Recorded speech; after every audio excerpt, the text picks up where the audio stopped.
So, hello everyone, and welcome to Girl Let's Agree to Disagree with the host, Jessica Milagros, from season 21, and her co-host, Busy Blue. Jessica's in the air right now, so she can't be here, but I'm still excited to talk to someone from my LGBTQ family. Hi, Zoe. How's it going? Hi, how are you? Good to I'm see doing you. fantastic. How are you? You know, you just got out of the house. You do something that a lot of people have not been able to do. How you feeling? I feel like I've been given an amazing opportunity to play a game very few people get to play. I feel very fortunate to have been chosen. Of course, I'm a little bit sad to have left the house earlier than I had hoped, but I'm hopefully moving on to something else, and I'm optimistic for the future. Oh, I agree with that, and I believe it. As Jessica would say if she was here, welcome to the Big Brother family. Um, so let's get through these questions. So my first question was, I loved watching you because you could have been the best villain had you been able to flip. But you were making a lot of promises that you would keep the professors in that side of your family safe. Were you really telling the truth? Yeah. I mean, I kept all my promises. What you will find is I actually kept all my promises. And I wanted to play this game really loyally. And the reason is that, outside of this, I'm a doctor. I didn't want my patients thinking that I basically would deceive them or that I was dishonest with them. I would have rocked with the professors to the very end until there was no other choice, right?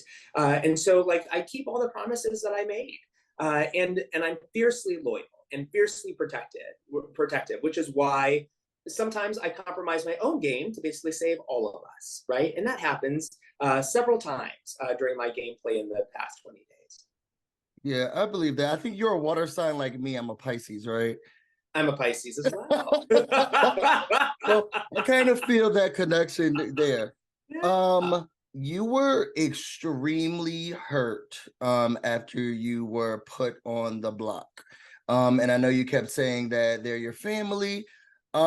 Which person did you feel the most hurt by? Uh, Felicia, the reason why is Felicia actually ultimately has the power to make that decision, right? She ultimately listens to everyone's opinion and decides. What hurt the most is like I'm a strong proponent for older adults. And I would have used my veto to save her had she told me she needed it. And so I would have done anything to save her because I wanted, part of the reason I went on the show is I wanted to demonstrate that older people could win this show. I didn't realize I wouldn't be the oldest. And so once I found that out, of course, I was like, there was a natural kindredness there.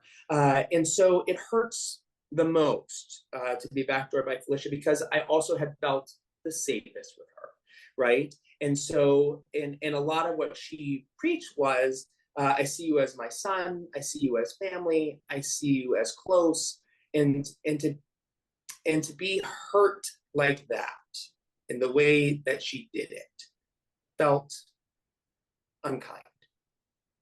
Okay, I can understand that. What was Blue's goodbye message about? I don't know, bro. It's confusing to me. Like, blue is blue. She will be blue.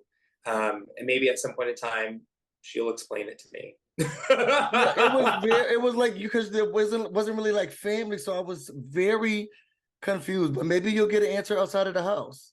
Yeah, I don't know, right? But the truth of the matter is, like, you can't know everyone's thoughts and feelings about you, right? Mhm. It would prevent you from moving forward in anything, right? Yeah. And the truth of the matter is that Blue and I had a natural connectedness, secondary being in the same community, but that doesn't necessarily translate into playing the game together, right? And so I value Blue. I think she's a smart person. I think she's doing a lot to basically further her own personal agenda in a really positive way.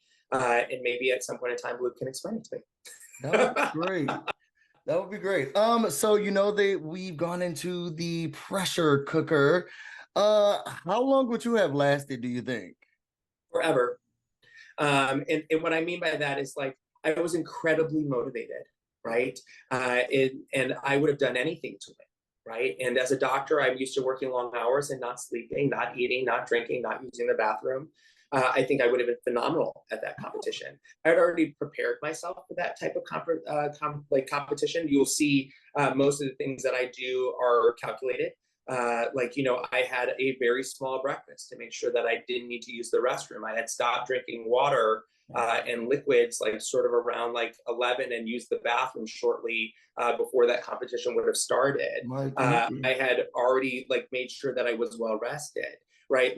And I'm just used to being in an intense place based upon the decisions that I make as a doctor. And I think that, given how motivated I was to prove to the professors that I would stay loyal, I would have done anything to win. I believe that. I think my last question is, at the end of your conversation with Julie, you were excited about Sari and Jared taking it all the way to the end.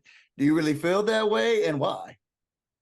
I love a mother-daughter story or mother-son story. I love a family story. Like I talked about the people being my family, what better people to win other than my family? But like the truth of the matter is like everyone is worthy of winning, right? Everyone is worthy of winning, right? And so, if those two go to the end, great. If it's someone else, great. If it's someone else, great, right? At this point in time, I don't have a vested interest in the winner. I just want to see someone win, right? And I hope that what they do with the platform is actually do good. And that's what I was hoping to do with the platform, is that 25 will be a legacy. And I hope whoever wins will carry on a legacy that we can all be proud of. I think that's a great way to end it. Thank you so much for meeting with us. Of course. Yeah, Jessica is definitely going to reach out to you. She's a Big Brother legend, putting up the jacks. So I'm sure she can't wait to be in conversation. And I'm sure I'll see you at some party at some point in time. Sure. Come to Seattle and watch a show. Yes, let's do it. Thank you so much. All right.